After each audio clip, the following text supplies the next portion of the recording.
Hi, this is Dr. Pike again for LDR330 Personal Leadership, and we are covering Chapter 8 of the Effective Leadership book by Humphrey, The Importance of Affect and Emotions to Leadership. To begin with, we're going to talk about methods to control emotions. We want to talk about neutralizing emotion, which is preventing the emergence of emotion, buffering emotion, which is compartmentalizing, prescribing emotion, which is establishing rules and expectations for the display of emotion, what we also know as suppression, normalizing emotion, which can be diffusion or lessening emotions deemed unacceptable. If you have an outburst, it's making excuses for someone else, or reframing those emotions that are deemed acceptable, so justifying them or saying that they're out of context. Emotions and decision making. Negative emotions add to frustrations and they exacerbate bad moods. They can make a bad situation worse. Positive emotions stimulate. They stimulate creativity, they fuel innovative drive, and they have the power for the passionate pursuit of excellence. The 5-level model of emotion in organizations is described as level 1 within the person. Leaders time their peak moods for efficiency. Level 2 between persons. Feel positive moods intensely and negative ones less. Level 3 interpersonal. Establish emotional connections with others.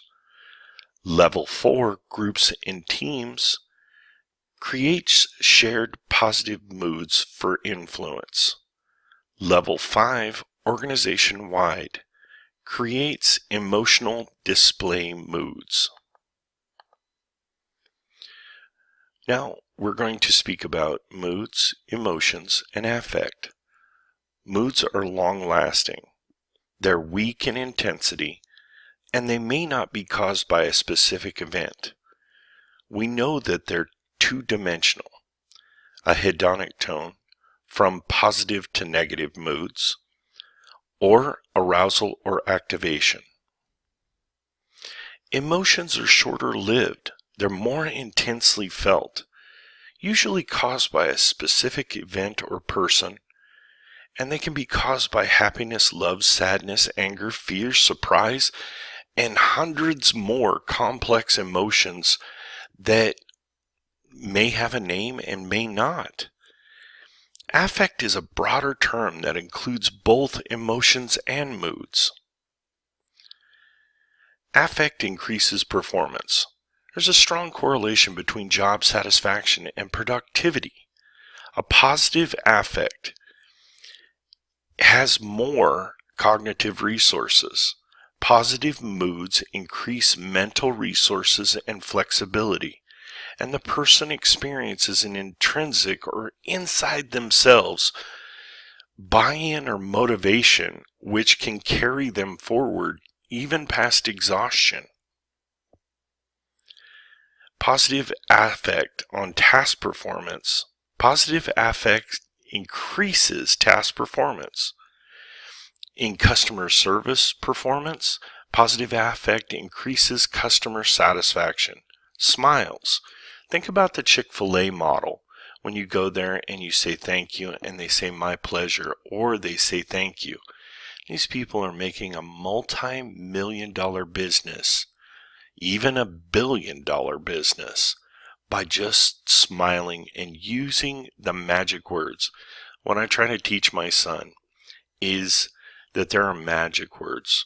Sir and ma'am, please and thank you are magic words. They cost us nothing but yield so much. Team performance. Positive affect increases group performance.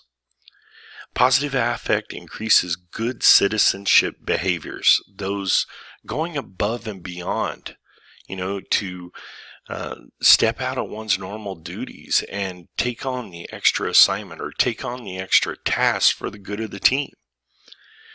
Positive affect increases creativity.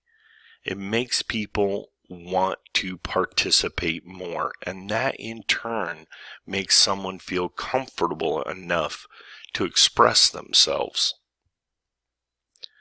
Negative affect, workplace deviance, and this can be related to the workplace, and it creates momentary hostile feelings.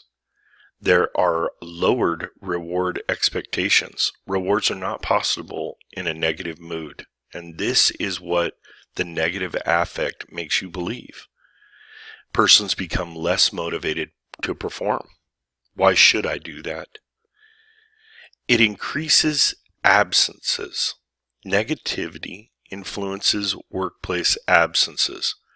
Now, a lot of people use their sick days as mental health days, not describing a particular affliction, but I need a day away.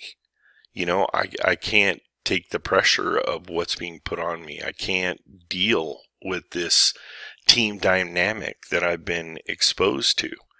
And so persons miss work, which also affects productivity. Let's go to our Put It into Practice section on pages 223 and 224. There are 12 key takeaways.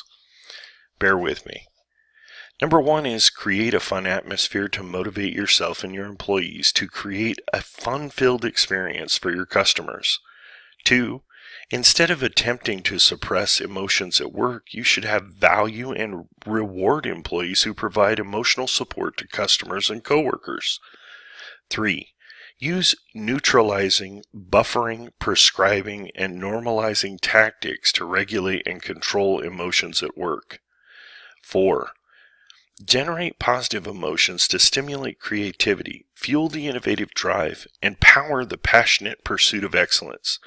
Boost performance by helping teammates and followers transform feelings of frustration into feelings of optimism. 5, lead by managing emotions at all 5 levels of the organization. Create positive affective events and use emotional contagion to uplift employees' moods above their normal emotional baseline. 6 is to pay attention to your gut instincts. They might be right. Improved job satisfaction is number 7 by improving the state positive affect at work. 8 is increase both individual and organizational performance by increasing job satisfaction. 9, generate positive emotions to increase cognitive resources, intrinsic motivation, task performance, team performance, customer service performance, organizational citizenship, and creative performance.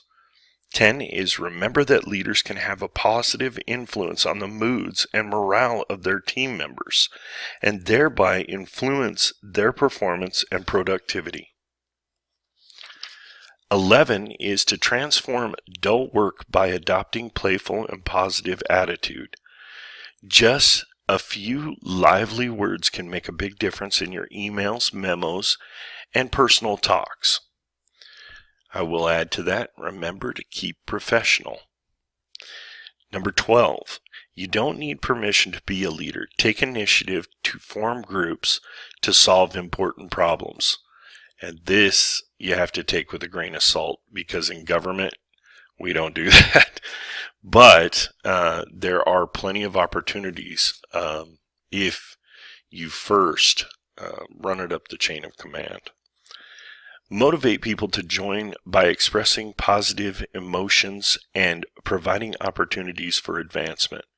There's a lot of good information in this chapter, and I hope that you take the time to go through the case studies. The information here is applicable in both the public and private sector. I really enjoyed reading this chapter, and I really enjoyed imparting it to you. So, that is the end of our lecture, and now we're going to move on to part 3 of our Gallup text. So please watch the next video.